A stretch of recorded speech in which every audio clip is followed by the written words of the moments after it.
This morning we're discussing the Chevening Scholarship, and I want to welcome Her Excellency Harriet Cross, the British High Commissioner. I also want to welcome Chevening Scholars Reyad, Mohammed and Nestor Garcia. Good morning and welcome to the show. Good morning. How are we doing this morning?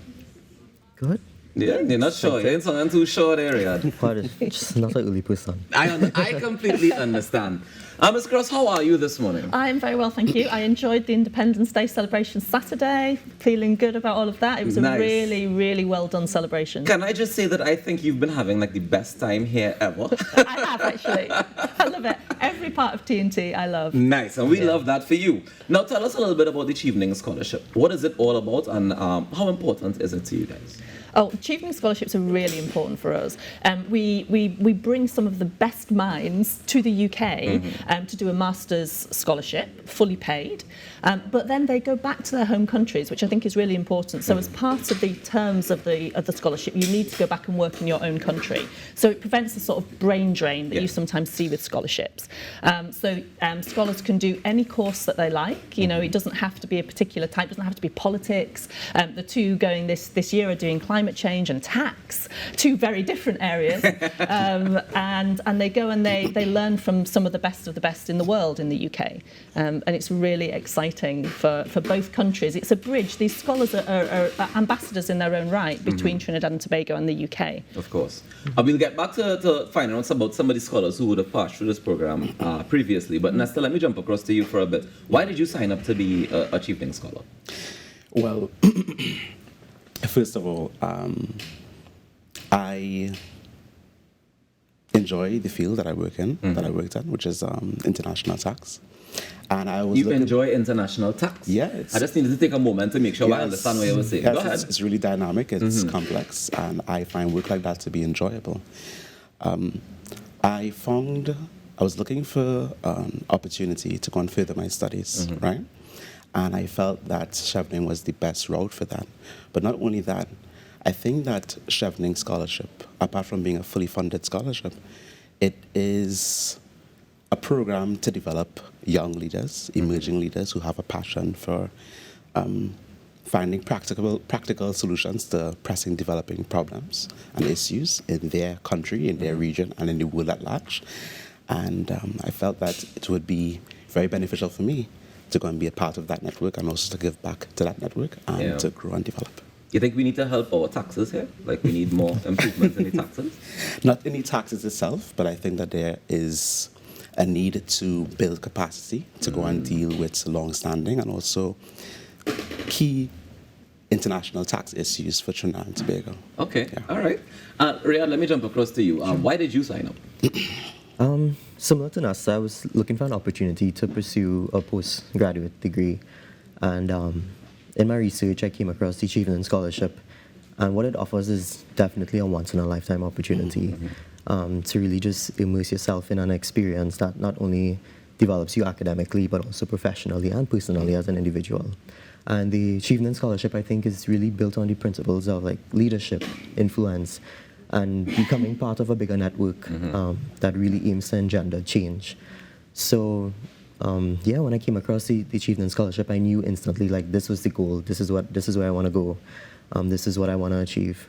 And you know what school you're going to already? Yes. What school are you going to? I'd be going to the University College of London. Nice. And you're doing climate change? Yes, and I'm Why climate change. Climate change is a planetary crisis, and it threatens, I think, the three major pillars of sustainability, or the three pillars of sustainability, which is the environment, our society, and economics. So it affects really everything. And I approach it from the forefront of education, and I believe that, once used effectively, it could engender change, great change. So, I think it would give me that opportunity to build that technical side, to deliver that message to our society. Nice. Now, Your Excellency, can we just clear up something? Because I heard Nestor say Chevening and I heard Reyad say Chevening. Which one is it? Because I feel like we've been confused for a little while in the country. People have been pronouncing it all how. So tell us what is the proper pronunciation of the scholarship? I would say Chevening. Chevening. Yes. It's the name of a kind of a stately home, a house in the UK. Ah. Yeah, so it's an actual place. Nice. So the Chevening Scholarship, that's the official name, right? Yes. All right, beautiful. Tell us some of the notable alumni. Okay, so Senator the Honourable Donna Cox, Minister for Social Development, is a Chevening Scholar. Nice. And again, she's a real ambassador for the scholarship. I know she really enjoyed her time in the UK. We've got Hayden Romano, who heads up the Environmental Management Agency, again, somebody doing climate and development. We have quite a lot of educators, actually, in the country. There are journalists. There's actually a wide range of people. Elspeth Duncan, who is somebody that you might read often in the newspapers, she's in Tobago. We've got people who've done tourism studies, who have gone back to Tobago to put their expertise into growing and developing the tourist offer in Tobago. So there's a really wide range of people. And as I say, if you're somebody who's got a degree already, you do need a degree, a first degree. Does it have to be a bachelor's, or it could be an associate's, or? It should be a bachelor's, okay. yeah. And then once you've got an offer to do a master's degree, you are eligible for a Chevening Scholarship. But you can be anywhere in the country, from any background. We're not looking for a certain type of person. It's really wide open, and that's demonstrated in all the different type of people who've got these scholarships in the past. And how many of them do you give out annually?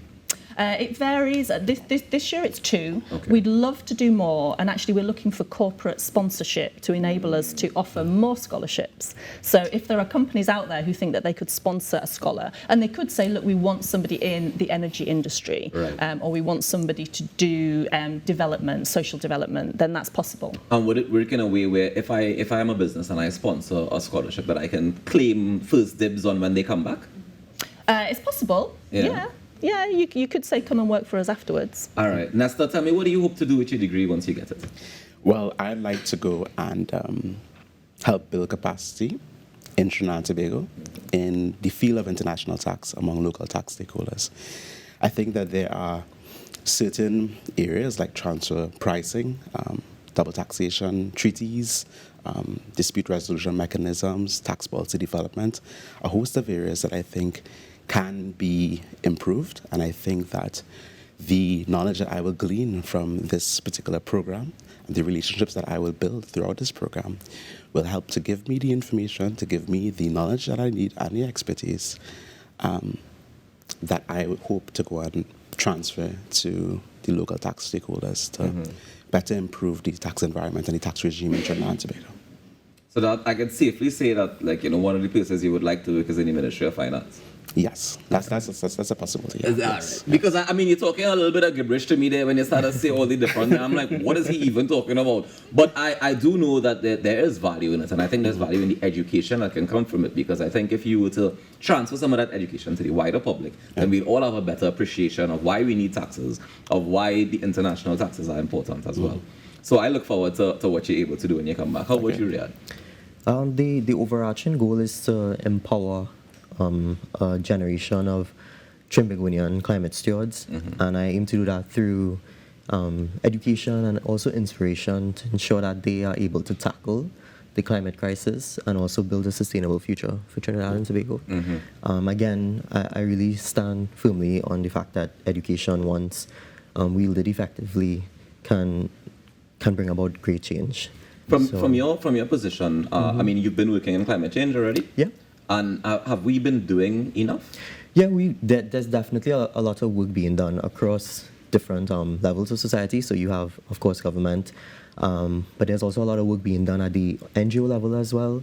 So there's definitely a lot being done. Of course, it needs to be amplified. But yeah, definitely a lot being done. All right. Well, we look forward to the contribution that you both will make to the society, to Trinidad and Tobago, because, of course, getting the knowledge is just a part of it. Applying the knowledge is where the hard work is really, really coming. So we look forward to seeing that. So far, Ms. Cross, in your time in Trinidad and Tobago, any of these scholars have particularly stood out to you when you say, yeah, boy, we're really doing something right?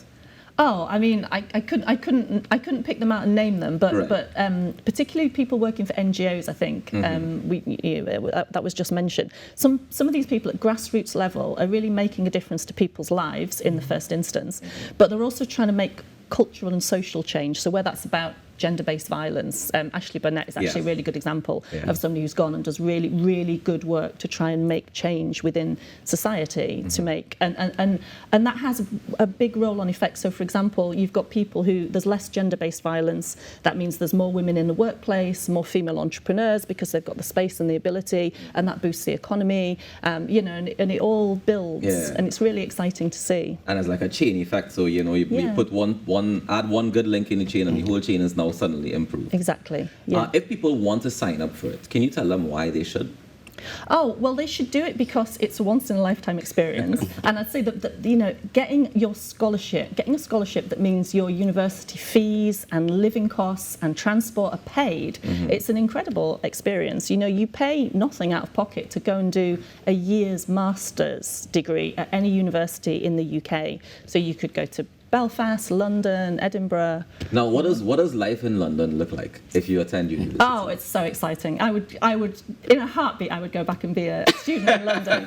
You know, it's a really exciting city. Yeah. And loads of culture, loads of, I mean, going to a Broadway show, going to a West End show is, you can get tickets for £10, £15. You can get tickets for free, guys. You can actually. You can get tickets for free as a student. Yes. Yeah, take note of that.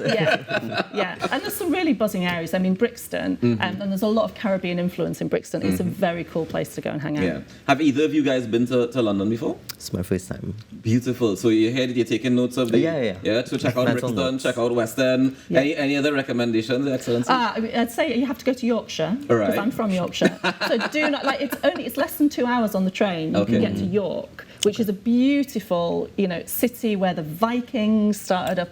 You know, there's really old stuff that you cannot imagine how old it is up there. It's really, really nice. Nestor, how about you? You been before? Yeah, I've been there last year. Yeah? And so you're ready for them now? Yes, I wasn't there too long. I was just there for a couple of days, but I'm definitely ready to like embrace UK culture, history, and all that the UK has to offer. I mean, the one thing I would say, gentlemen, is look out for the weather. It's true. Not always pleasant, but it is a beautiful place, and I think you guys will have a fantastic time there. So congratulations again on the scholarship, and I hope that you're able to make the most of it. I look forward to seeing what you contribute to our society when you return. Yes. When you're leaving? Well, I'm leaving hopefully on the 15th. And you? I'll be leaving on the 13th. On the 13th? Yes. Nice, so soon we leave and we get in school started. So thank you very much for joining us this morning. Ladies and gentlemen, Chevening scholars Reyad Mohammed and Nestor Garcia, along with Her Excellency Harriet Cross, the British High Commissioner, joining us this morning to talk a little bit about the Chevening Scholarship. They are the scholars for this year, and we look forward to seeing their contribution to Trinidad and Tobago upon their return. Thank you guys again for joining us this morning, and do enjoy the rest of your day. Thank you. Thank you very so much. much. Okay, we take a quick break and come back with more in our morning show. Stay tuned. You can go to France or America.